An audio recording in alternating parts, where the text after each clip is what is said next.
Modern life में electricity को तो काफ़ी ज़्यादा प्रेफरेंस दी जाती है, लेकिन हम लोग एक चीज़ को अंडर एस्टिमेट कर देते हैं, वो है बैटरीज़। जितनी ज़्यादा ज़रूरी इलेक्ट्रिसिटी हमारे लिए, उतनी ही ज़्यादा ज़रूरी आजकल बैटरीज़ हो गई हैं। अगर आप देखेंगे तो हमारी रिस्ट की वॉच में बैटरीज़ होती हैं, हमारे रिमोट के सेल के तौर पर बैटरीज़ यूज़ की जाती हैं, आपकी कार में बैटरीज़ यूज़ की जाती हैं, आपके घर के इन्वर्टर में यूज़ की जाती हैं। इवन अब तो जो कार्स आती हैं इलेक्ट्रिक, उनमें भी वो कम्प्लीटली इलेक्ट्रिक होती हैं। इसलिए आपको बैटरीज़ के बारे में कुछ बेसिक नॉलेज होनी चाहिए। हम केमिस्ट्री के अंदर नहीं घुसेंगे, लेकिन कुछ बेसिक चीज़ें जो आपको बैटरी के बारे में पता होनी चाहिए, उन चीज़ों के बारे में डिस्कस करेंगे। सबसे पहले चलते हैं बैटरीज़ के पास्ट पे। ईयर था 1749, जब बेंजामिन फ्रैंकलिन को पहले शख्स थे जिन्होंने बैटरी टर्म्स का यूज़ किया। जब भी हम बैटरी बोलते हैं तो हमारे दिमाग में जो नॉर्मल कन्वेंशनल बैटरी होती है वो आती है, लेकिन एक्चुअली बहुत से लोग नहीं जानते हैं कि जो बैटरी शब्द का यूज़ किया जाता था वो काफ़ी पहले से एक ग्रुप ऑफ गन्स को बैटरीज बोला जाता है। जब एक हैवी गन के ग्रुप को इकट्ठा कर लिया जाता है, गन को इकट्ठा कर लिया जाता है, तो उनको बैटरीज बोलते हैं। जैसे कि हमने रसिया से S-400 परचेज़ किया है, तो हम कहते हैं हमने 5 यूनिट्स परचेज़ किए, लेकिन हम ये भी कह सकते हैं कि हमने रसिया से 5 बैटरीज परचेज़ की हैं। तो ठीक इसी टर्म को यूज़ करते हुए जो बेंजामिन फ्रैंकलिन थे, उन्होंने सबसे पहले 1749 में एक छोटे छोटे लेडन जार के कैपेसिटर थे, उनको कनेक्ट किया था, और उस पूरे कनेक्शन को जो बनाया था उन्होंने, उस पूरी यूनिट को उन्होंने नाम बैटरी दिया था। तब से बैटरी टर्म सबसे ज़्यादा फेमस हुई थी, लेकिन उनको इस चीज़ के बारे में कोई ज़्यादा नॉलेज नहीं थी, और वो जो बैटरीज बनी थी वो इस तरह की बैटरी नहीं थी।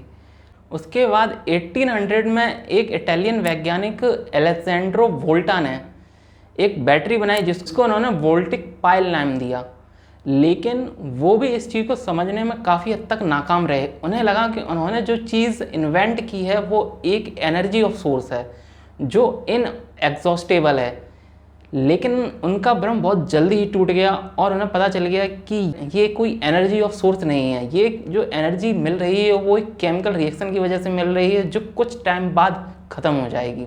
इसके बाद 1834 में माइकल फैराडे ने जब इलेक्ट्रोमैग्नेटिज्म को समझाया, तब ये चीज़ और ज़्यादा क्लियर हो गई। इसके बाद 1936 में पहली बार एक वैज्ञानिक डैनियल ने डैनियल सेल बनाया जो काफ़ी हद तक यूज़ करने लायक था। डैनियल सेल काफ़ी हद तक इंडस्ट्रियल स्टैंडर्ड बैटरी थी जिससे आप काफ़ी चीज़ों को चला सकते थे। इसका जो सबसे ज़्यादा यूज़ हुआ था वो इलेक्ट्रिक टेलीग्राफ के नेटवर्क में सबसे ज़्यादा यूज़ किया गया था। बैटरी के सेक्टर में एवोल्यूशन होते चले गए और बैटरी दिन पे दिन डेवलप्ड होती चली गई, टेक्नोलॉजी दिन पे दिन बढ़ती चली गई, और आज हम एक ऐसे एज में पहुंच गए हैं यहाँ पर बैटरी के बिना हर चीज़, किसी भी चीज़ का होना लगभग इम्पॉसिबल सा है। एक बेसिक थ्योरी होती है जो सबने 10th तक क्लास तक पढ़ी हुई है कि जो एनर्जी होती है हम उसको ट्रांसफ़र तो कर सकते हैं, लेकिन ना उसको हम बना सकते हैं ना ही ख़त्म कर सकते हैं। ये एनर्जी जो लॉ होता है, ये एनर्जी कंजर्वेशन लॉ होता है। और ठीक ऐसे ही हमें इलेक्ट्रिसिटी का अगर हम प्रॉपर यूज़ करना है तो हमें उसे स्टोर करना सीखना चाहिए, और स्टोर करने के लिए हमें बैटरीज़ की ज़रूरत पड़ती है। बिना बैटरीज़ के आप एनर्जी स्टोर नहीं कर सकते और उसका हमेशा यूज़ नहीं किया जा सकता। और बैटरी की ग्रोथ को अगर आपको देखना है, 2010 से 2018 के बीच में तकरीबन 30% बैटरी की ग्रोथ देखने को मिली है, और फर्दर 2030 तक जो बैटरी ग्रोथ एक्सपेक्ट की गई है वो करीबन 25% की है। बैटरी के ग्रोथ रेट में जो उछाल देखने को मिल रहा है उसका सबसे बड़ा रीज़न है ट्रांसपोर्टेशन का इलेक्ट्रिक होना। दिन पे दिन हमको एनवायरनमेंट से कई ज़्यादा ऐसी समस्याएं हो रही हैं जो पॉल्यूशन की वजह से क्रिएट होती हैं, और पॉल्यूशन को कम करने के लिए गाड़ियों का इलेक्ट्रिफिकेशन सबसे ज़्यादा ज़रूरी है। ऐसे में बैटरी की डिमांड दिन पे दिन बढ़ती ही चली जा रही है। ऐसा माना जाता है कि इंटरनल कंबशन इंजन की जगह पर बैटरी से काफ़ी ज़्यादा उपयोगी चीज़ है, काफ़ी ज़्यादा रिलायबल चीज़ है in terms of non pollution. लेकिन ऐसा भी नहीं है कि बैटरी को यूज़ करने से आप पॉल्यूशन बिल्कुल ही ख़त्म कर दें, लेकिन हाँ फिर भी तकरीबन 50% तक तो कट आज की डेट में किया जा सकता है। आने वाले फ्यूचर में बैटरी की टेक्नोलॉजी को और ज़्यादा डेवलप किया जाए तो काफ़ी हद तक हम जो पॉल्यूशन है उसको और ज़्यादा कम कर सकते हैं।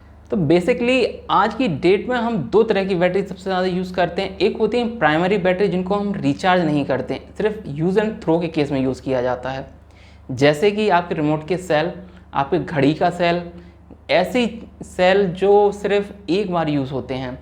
और दूसरी होती है सेकेंडरीज बैटरी। ऐसी बैटरीज जिनको रिचार्ज किया जा सकता है, जिनको बार बार यूज़ में लाया जा सकता है। ऐसी बैटरी में आप लेड एसिड बैटरी को ले सकते हैं, जो कि आपके घर के एज इन्वर्टर यूज़ की जाती है। और कई सारी ऐसी बैटरीज होती हैं जो आपकी कार में यूज़ होती हैं। आजकल तो ऐसे सेल भी आने लगे हैं जो रिचार्जेबल होते हैं। तो बेसिकली दो मेन कैटेगरीज होती हैं। वो कैटेगरी जिसमें बैटरी को चार्ज नहीं किया जा सकता, दूसरी होती हैं वो बैटरीज जो जिनको चार्ज किया जा सकता है। प्राइमरी बैटरीज कन्वेंशनल बैटरीज हैं और सेकेंडरी बैटरीज सबसे ज़्यादा लेटेस्ट बैटरीज हैं। इनमें कई सारे रिसर्च हो रहे हैं, कई तरह की बैटरीज पर काम चल रहा है, लेकिन आज की डेट में सबसे ज़्यादा फेमस हैं वो हैं लेड एसिड बैटरी और लिथियम आयन बैटरीज।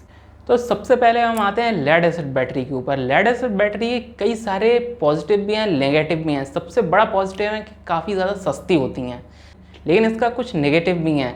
दूसरी, एक तो ये बहुत ज़्यादा भारी होती हैं, दूसरा इनके अंदर जो एनर्जी स्टोर करने की कैपेसिटी होती है वो काफ़ी कम होती हैं और ये काफ़ी जल्दी ख़राब भी हो जाती हैं। चूँकि ये एक लेड एसिड बैटरी है, ऐसे में ये लिक्विड होता है इनके अंदर और इनकी लीक करने की संभावना सबसे ज़्यादा होती है। और वहीं दूसरी जो बैटरीज आज की डेट में सबसे ज़्यादा यूज़ की जाती हैं वो होती हैं lithium ion batteries, Leon batteries, आपने सुना होगा कई बार।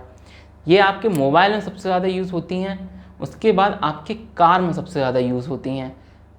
इनमें जो एनर्जी डेंसिटी होती है वो काफ़ी हाई होती है, ऐसे में आप कम जगह में काफ़ी ज़्यादा एनर्जी स्टोर कर सकते हैं और इसका यूज़ कार्स में यूज़ किया जा सकता है। लेकिन कई लोग अभी भी इस भ्रम में हैं कि आप अगर बैटरी का साइज़ बढ़ा देंगे तो आप उसमें और ज़्यादा एनर्जी स्टोर करके और ज़्यादा उसको यूज़ कर सकते हैं। लेकिन लिथियम आयन बैटरीज अभी भी अपनी इनिशियल स्टेज में हैं। ये बैटरीज काफ़ी अच्छी होती हैं, लेकिन फिर भी अभी इनमें कई सारी ऐसी कमियां हैं जो लिथियम आयन बैटरीज के साथ जुड़ी हैं। देखने में ऐसा लगता है कि बहुत ज़्यादा एनर्जी स्टोर कर सकती हैं, लेकिन इसमें कमी है।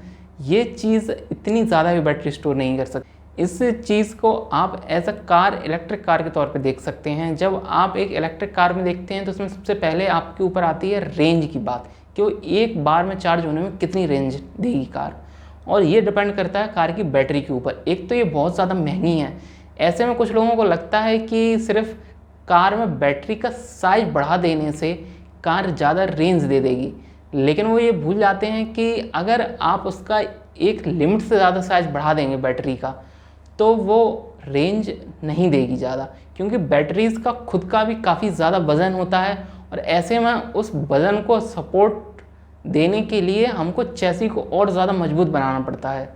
ऐसे में जो वेट है वो और ज़्यादा बढ़ जाता है और जो एनर्जी कंजप्शन है वो भी और ज़्यादा बढ़ जाता है। इसकी वजह से एक तय सीमा के बाद आप उससे एनर्जी नहीं ले सकते। अगर आपको एक इसका बेस्ट एग्जांपल देखना है तो आप टेस्ला की कार देखिए। टेस्ला की मॉडल एक्स का जो वजन है तकरीबन 2500 किलो, यानी 2500 किलोग्राम है। लेकिन अभी कुछ दिन पहले इलेक्ट्रिक कार निर्माता कंपनी हमर ईवी ने अपनी गाड़ी उतारी थी जिसमें 200 किलोवाट का बैटरी पैक था, जो कि टेस्ला की मॉडल एक्स से लगभग डबल है। लेकिन उसके बाद भी जो रेंज है वो दोनों की बराबर है और दोनों 300 से 350 माइल्स की रेंज देते हैं, लेकिन बैटरी उसमें डबल है। लेकिन डबल होने की वजह से उसका जो वेट है वो तकरीबन 4500 किलो तक पहुंच गया है, जो कि टेस्ला से लगभग 2 गुना हो गया है। इसकी वजह से जो रेंज है वो डबल बैटरी होने के बाद भी नहीं बढ़ी, वो वहीं की वहीं है।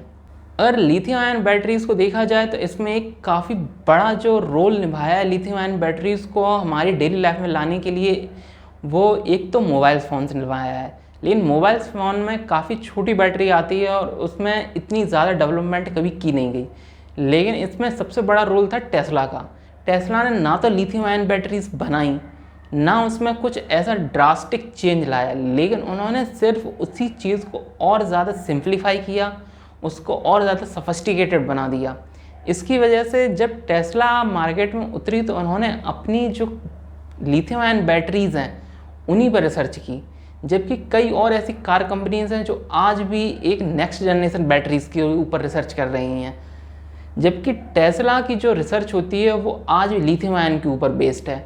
पहले टेस्ला जो बैटरीज यूज़ करती थी, जो बैटरी पैक यूज़ करते थे, वो एज अ सेल के रूप में यूज़ करते, वो छोटे छोटे सेल बनाते थे, उन सेल को कनेक्ट करके एक पूरा पूरा बैटरी पैक बना लिया जाता था। आज उनके पास एक नई बैटरी सिस्टम है जिसको वो नाम देते हैं टेस्ला की 4680 बैटरीज। सुनने में नाम काफ़ी ज़्यादा वियर्ड है, लेकिन 4680 जो नंबर है ये उसकी लेंथ और विड्थ को दिखाता है सेल की। ऐसे कई सारे सेलों को कनेक्ट करके वो एक बैटरी पैक बना लेते हैं। और इसका जो कॉन्ट्रैक्ट है वो सीधा पैनासोनिक के साथ हुआ है, जो जापान की कंपनी है। लेकिन कई और भी ऐसी कंपनी है जो इस फील्ड में इंटरेस्टेड है और टेस्ला के साथ वो पार्टनरशिप करना चाहते हैं। हम अगर नियर फ्यूचर की बात करें तो कई सारी ऐसी कंपनी हैं जो लिथियम आयन बैटरीज़ को एज अ फ्यूचर नहीं देखती हैं। वो एक नई तरह की बैटरी पे काम कर रहे हैं जिसको सॉलिड स्टेट बैटरीज़ बोलते हैं। इससे फ़र्क कुछ खास नहीं होता है। लिथियम आयन बैटरीज़ में जो कैथोड एनोड को छोड़कर जो इलेक्ट्रोलाइट्स भरे जाते हैं वो बेसिकली एक पेस्ट के रूप में होते हैं। ऐसे में इनको ठंडा किया जाना चाहिए तथा इनकी प्रॉपर मेंटेनेंस किया जाना चाहिए। अगर इनको मेंटेन नहीं रखा जाएगा तो इनके ब्लास्ट होने के, बैटरी की स्वेलिंग आने के, बेसिकली इनकी जो मेंटेनेंस है वो काफ़ी ज़्यादा हाई है। लेकिन सॉलिड स्टेट बैटरीज़ के साथ ये चीज़ें नहीं होती हैं। सॉलिड स्टेट बैटरी में जो इलेक्ट्रोलाइट भरे जाते हैं वो सॉलिड स्टेट में होते हैं, जिसकी वजह से इनमें मेंटेनेंस कम लगता है और इनका जो साइज होता है वो लिथियम आयन बैटरी से छोटा होता है। और ये भी दावा किया जाता है कि इनमें जो कैपेसिटी है इलेक्ट्रिसिटी को स्टोर करने की वो ज़्यादा होती है। तो बेसिकली ये ऐसा कार के लिए काफ़ी ज़्यादा यूज़फुल है, क्योंकि एक छोटा बैटरी पैक आपको लगाना पड़ेगा जो ज़्यादा एनर्जी स्टोर करेगा, ज़्यादा रेंज देगा और जिसमें मेंटेनेंस भी कम लगेगा। ऐसे में जो इंसिडेंट होते हैं लिथियम आयन बैटरी के साथ, आपने सुना हो कई बार स्कूटीज़ में आग लग गई, कई बार टेस्ला की कार्स में आग लगने के लिए रिपोर्ट किया गया। ऐसी चीज़ों में काफ़ी हद तक कमी लाई जा सकती है। बाकी कहने के लिए कई सारी और बैटरीज़ हैं, जैसे सोनी बायोलॉजिकल बैटरीज़ पर काम कर रही है, जो कि गन्ने से मिलने वाले जो उत्पाद होता है उसके द्वारा बनाई जाती है। और कई तरह की आपको सुनने में मिलेंगी बैटरी। लेकिन बेसिकली आज की डेट में जो बैटरीज़ हैं जो सबसे ज़्यादा यूज़ होती हैं वो मैंने आपको बताई हैं, जो प्राइमरी बैटरीज़ हैं और सेकेंडरी बैटरी हैं। सबसे ज़्यादा सेकेंडरी बैटरी हैं और उन्हीं का फ्यूचर है। नियर फ्यूचर में हाइड्रोजन फ्यूल सेल एक सबसे बड़ी उम्मीद है जो इलेक्ट्रिसिटी का सब्स्टिट्यूट हो सकता है, लेकिन फ़िलहाल वो टेक्नोलॉजी काफ़ी ज़्यादा महंगी है।